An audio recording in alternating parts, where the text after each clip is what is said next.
Now I'm pretty good on my hands. I can do one arm handstands, I can do presses, I can do handstand push-ups, etc. But one of the things I've always struggled with is the tuck handstand.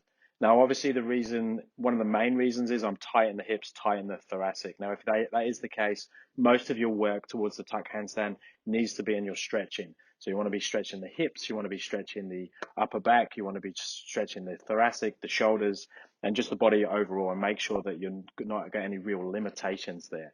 So if you're addressing that, we also need a great handstand drill. Now, I'm going to take you through today my favorite handstand tuck drill, and I'm just going to show you how I work it with clients and how I work on it myself. Now, for this, we just need something to measure your hands. Now, I'm just going to use a little Jenga block just to have a reference point for my fingers. So all we're going to do is make sure, obviously, you're warmed up and you can handstand. It is going to be done using the wall. Now, even if you can do a freestanding handstand strong, use the wall, because the wall's going to make it nasty. So what we're going to do is we're just going to find a starting point. So our starting point is going to be determined by the length of our femur. So I'm going to go into 90 degrees at the hip. So 90 degrees there. This is the biggest distance or the hardest position to go to in the tuck handstand when you're doing the chest to wall tuck position, because the femur is determining the distance your hip is away from the wall. If I come down lower than this, my hip can go closer to the wall. If I come up higher than this, my hip can go closer to the wall. So 90 degrees is the nasty section, and that's where we're going to work today.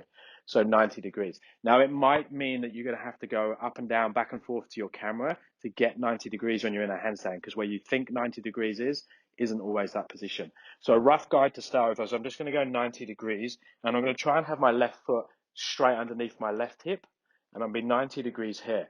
Now, if I come away now, I've got this foot is still here. I haven't removed this left foot. So all I'm going to do now is, because that's directly underneath my hips, if I'm in a handstand position, my hand should be there. So I'm going to roughly just put that on the floor first.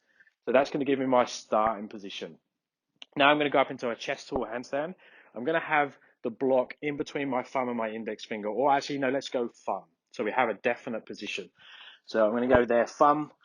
I'm going to go into chest to wall handstand.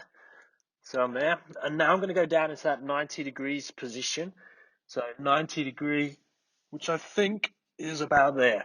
Now, attempt at what the body wants to do now is do this. It wants my shoulders to come away from the wall in that direction.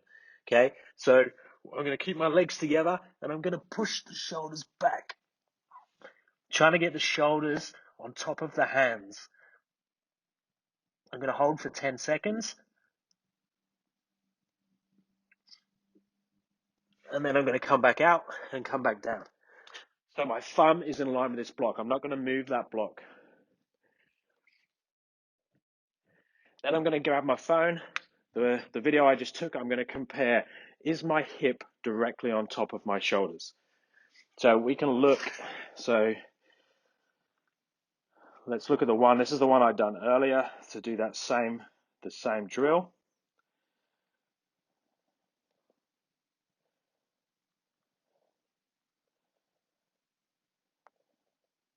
Okay, so you can see there, see if that gets in focus.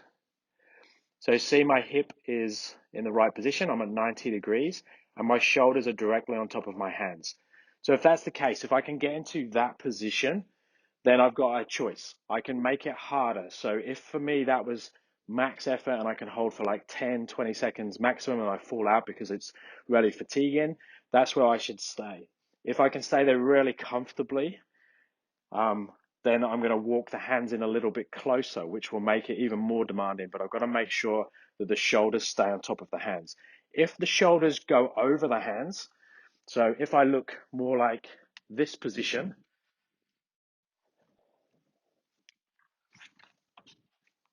so if I look more like that position I showed you at the start, this position here, so shoulders are now too far away, I need to walk my hands further away from the wall. And some of you might need to be more in this position to allow the shoulders to be on top of the hands. And all you do is you fine tune that distance to get that 90 degrees at the hip, shoulder directly on top of the hands, and the point where you can hold for around that 10 to 15 seconds. If you're doing 45, 50 seconds and it's comfortable, you're not close enough. If your shoulders are sticking out, you need to go closer. So you're just going to fine tune that position.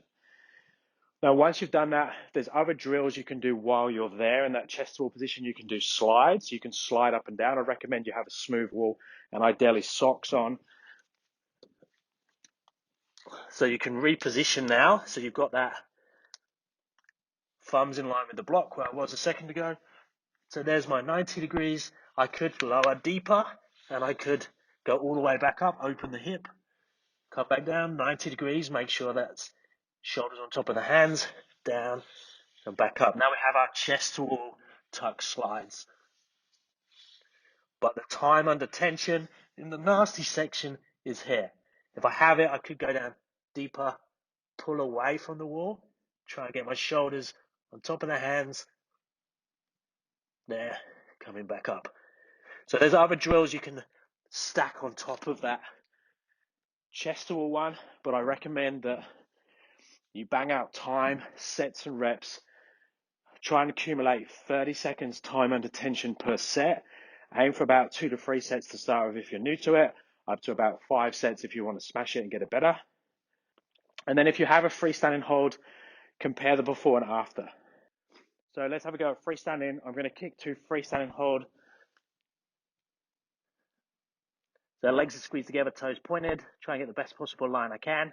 And then as I come down into my tuck, trying to close the knees and the hips at the same time, trying to keep that shoulder on top of the hands, pull as deep as I can while keeping that position. And then reset back to that good position. Hold.